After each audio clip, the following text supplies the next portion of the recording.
Hello সবাইকে, welcome to my new blog. তো তোমরা কেমন আছো সবাই? আমি অনেক দিন পর ইউটিউবে ব্লগ পোস্ট করছি। ভোর 5টায় উঠে রেডি হয়ে গিয়েছিলাম ঘুরতে যাওয়ার জন্য। আসলে ঘুরতে যাওয়ার নাম শুনলে আমি এক পায়ে রাজি হয়ে যাই সব সময়, তখন আমার যতই শরীর খারাপ থাকুক না কেন। আর জ্যাকেট পরা দেখে তোমরা হয়তো ভাবছো এই গরমে এরা জ্যাকেট পরে কোথায় যাচ্ছে। আসলে ভিডিওগুলো অনেক আগের, আমি এখন এডিট করে পোস্ট করছি। আর হ্যাঁ, কোথায় যাচ্ছি সেটা তো বলাই হয়নি। আমরা ঘুরতে যাচ্ছিলাম লাভাতে। তোমরা হয়তো থাম্বনেল দেখে বুঝেই গিয়েছো। একটা কথা সত্যি, বাঙালি কখনোই টাইম মেনটেন করতে পারে না। ভোরবেলা উঠেছিলাম ঠিকই, কিন্তু বাড়ি থেকে বেরোতে বেরোতেই আমাদের প্রায় 8টা বেজে গেছিলো। পাহাড়ে যাওয়ার আগে একটা জিনিসই আমার সব থেকে ভালো লাগে, সেটা হলো এই চা বাগান।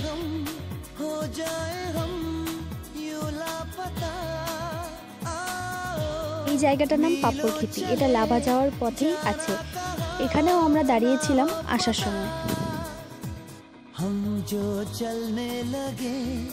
चलने लगे हैं ये रास्ते, आहा मंजिल से बेहतर लगने लगे हैं ये रास्ते। তারপর ফাইনালি চলে আসি লাভাতে। আর পাশ থেকে ড্রাইভার কাকু বলছিল, তোরা তো এখনো মেন জায়গাতে যাসনি, তাতেই এত ভিডিও করছিস। সেটা শুনেই হাসছিলাম। আর এটা দেখো সুইমিং পুলের মতো, জানি না এটা কি। আমাদের বাইরে থেকেই ফটো ভিডিও চালু হয়েছিল, কিন্তু এত ফটো ভিডিও তুলেছি তবুও ক্লান্তই হচ্ছিলাম না, মনে হচ্ছিল আরও কিছু ফটো তুলি। আসলে সবসময় তো যেতে পারি না এরকম জায়গায়, তাই। আর জায়গাটা এত সুন্দর, আমি যদি পারতাম আমি ওখান থেকে আসতামই না।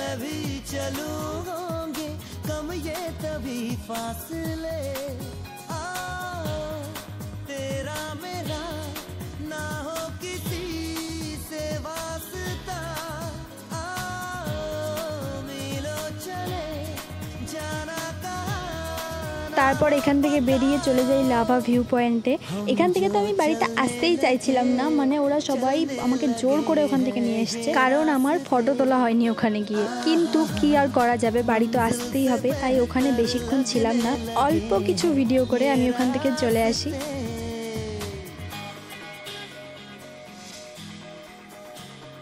তারপর আসার সময় আমরা পাপড়খেতির ওখানে আবার দাঁড়াই, ওখানে কিছুক্ষণ সময় কাটিয়ে নিই। ঠান্ডার দিন ছিল, তবুও কেন জানি না এত গরম লাগছিল।